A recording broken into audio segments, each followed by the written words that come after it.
Hey everybody, welcome to another episode of Rob Christie Hike Across America, and in this episode, we'll be headed to the great state of Alabama.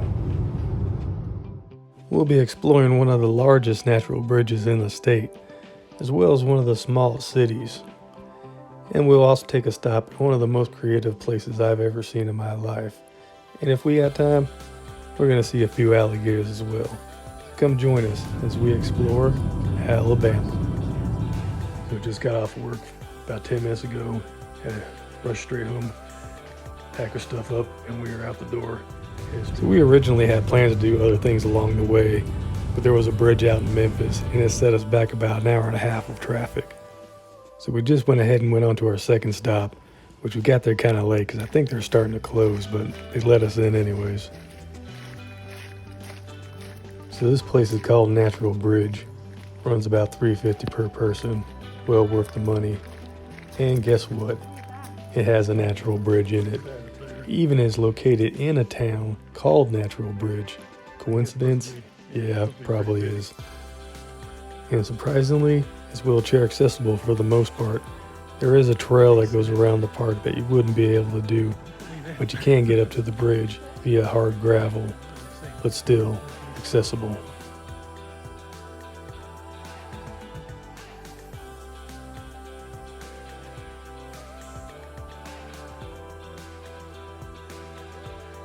This section here is called Indian Face. It's on the back side of the bridge.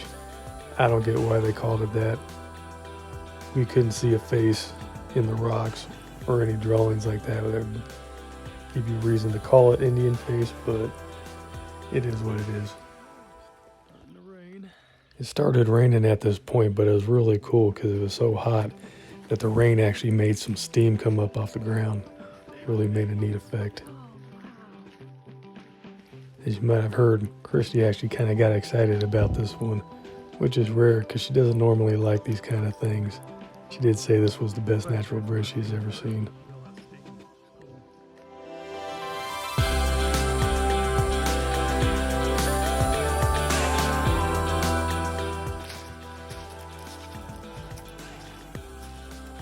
It's just massive. So there is a railed walkway that goes underneath the grotto along the backside of the bridge. It is kind of slick and sketchy in some spots, but all in all, not too bad.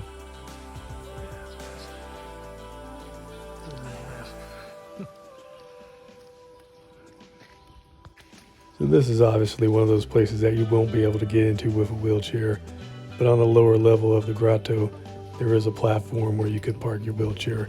There's also a few park benches in there as well.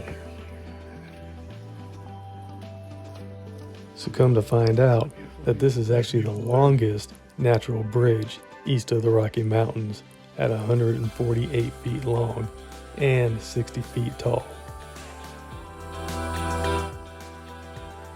I do believe this place is categorized as a double natural bridge or a double arch, because it does have that little side bridge, smaller bridge that connects to the larger one, giving it the name Double Natural Bridge. Unfortunately, we did have to finish up here and head to our hotel, get up nice and early because we did have a long day ahead of us. Now our next stop took us to a town called Coleman, Alabama, where we got to witness a really cool place called Ave Maria Grotto. Now you don't have to be religious to enjoy this place. The hard work and dedication alone is something that can be enjoyed by all walks of life. Now the price point of this is $8 per person, which might seem a little steep for a small place, but one could really spend a lot of time here just reveling in the detail and hard work that went into this. They also got a pretty cool gift shop.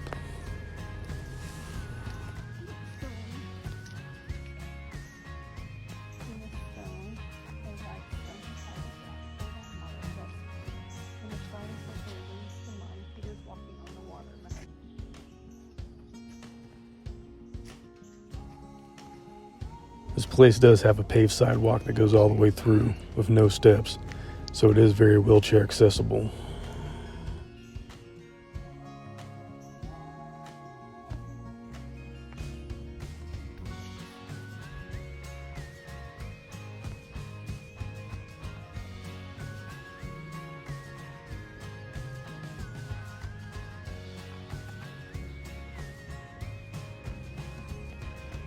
All these creations were the handiwork of a creative genius named Brother Joseph Zoetal, who was a monk at the abbey for about 70 years.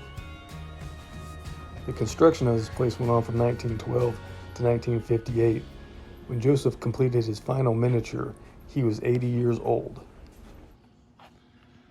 Brother Joseph passed away in 1961 and is currently buried in the Abbey's cemetery, which is located about 100 yards from the gift shop.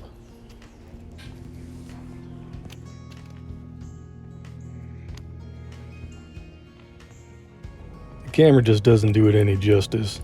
This is the kind of place you have to actually go and see with your own eyes.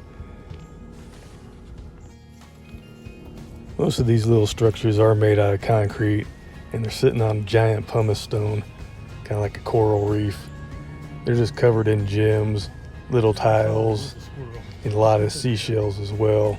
It just gives such a great detail. As you probably noticed, the further on down you get, the more elaborate it gets.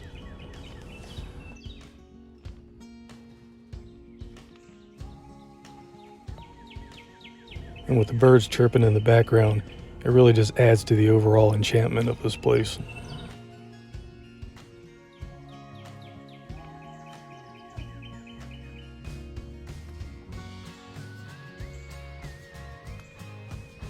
Most of what you see here are recreations of cities from the Bible.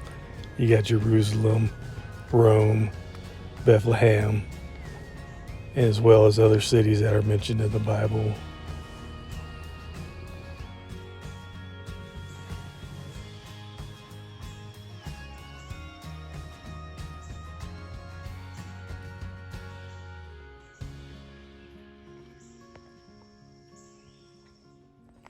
Here's the grotto. This thing is literally covered in seashells. I'm talking thousands on thousands. He even made it look like stalactites were hanging down. It's just amazing work, amazing detail.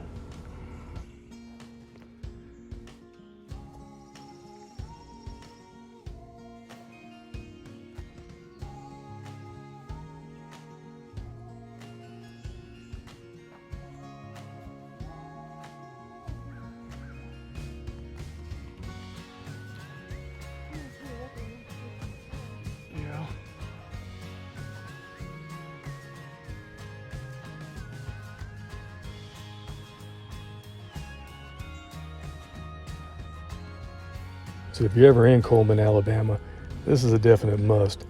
And for those of you people who live in this town and never been here, you're missing out on something really great.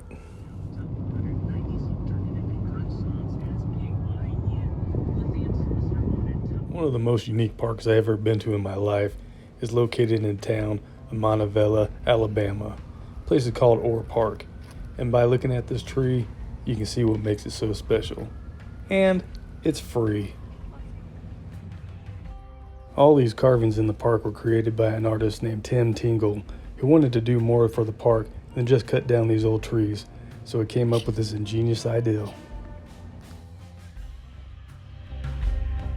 Tim started this project back in 1993, and since then he has over 30 sculptures in the park. The project has been nicknamed Tinglewood. This place is wheelchair accessible. Sidewalk goes all the way around the park. You can view all the sculptures from there.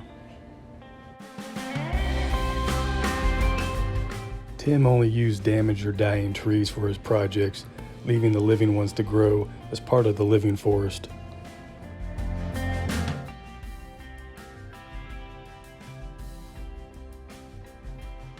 I can only imagine the time and hard work that went into doing each of these carvings. I mean, some of the detail is simply amazing. I don't know if he did it with a chainsaw or chisel, but wow.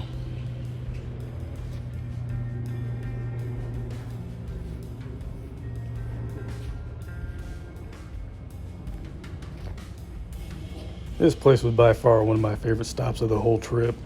I saw it online before a few times, and I was like, man, I have to see this place in person, and I am so glad I did. This? Yeah, this is probably one of the cooler ones.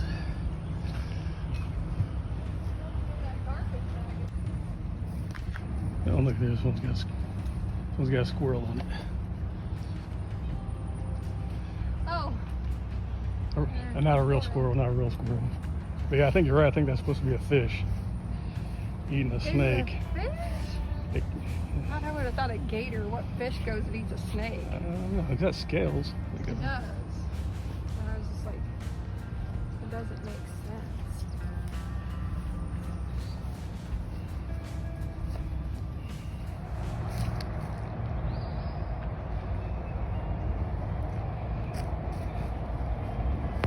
Alabama alligator.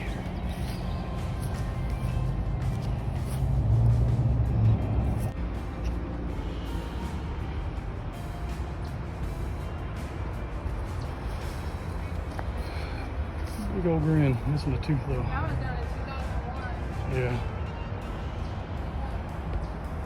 I am like sticky. Yeah, we're about done here. Final stop in Alabama was the little town of Summerdale. We got to see a really cool place called Alligator Alley. Now this place runs about $16 per person, which is pretty steep, but you're definitely gonna get to see some alligators here. Yeah, just chilling out.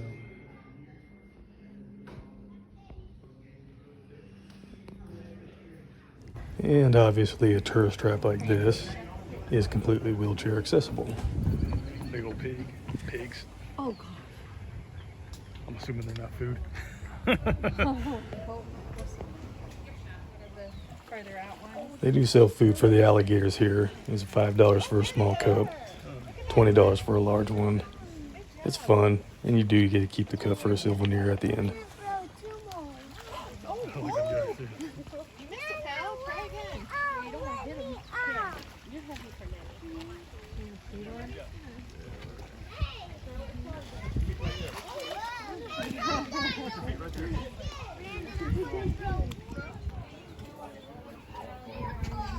Yeah, big old boys over here.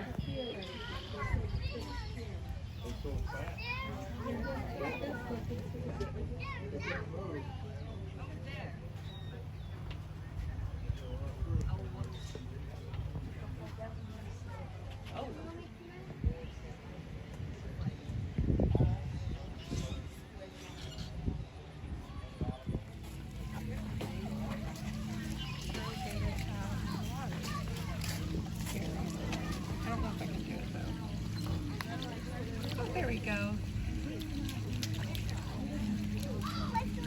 Now this is not your typical alligator farm.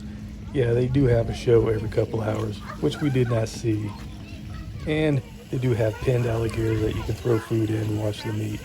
But there is one thing they have that I haven't seen yet, and that's a boardwalk that goes out into the swamp where you get to walk around with alligators living in the wild. And that is pretty cool. Right there by the tree. You see its head? Oh yeah.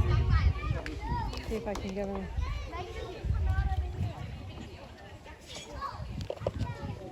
There's your picture.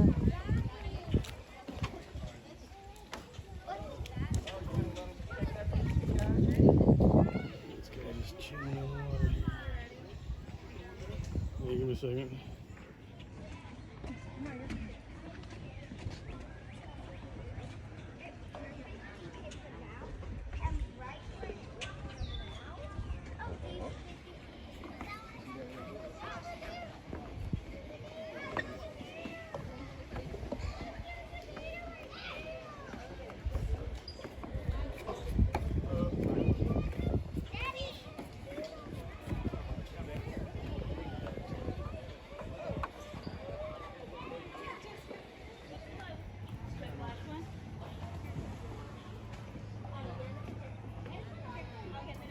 Somebody fell in, or that was a big alligator. What? I was saying either somebody fell in or the big alligator. What I heard was actually a big splash. It turned out to be two alligators fighting. Some kid dumped their bucket of food in there and they went crazy.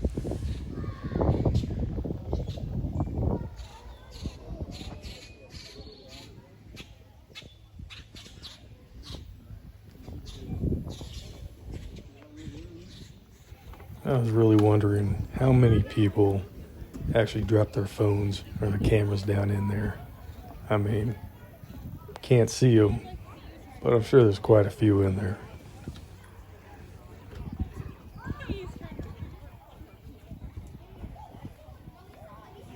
Big boy right here.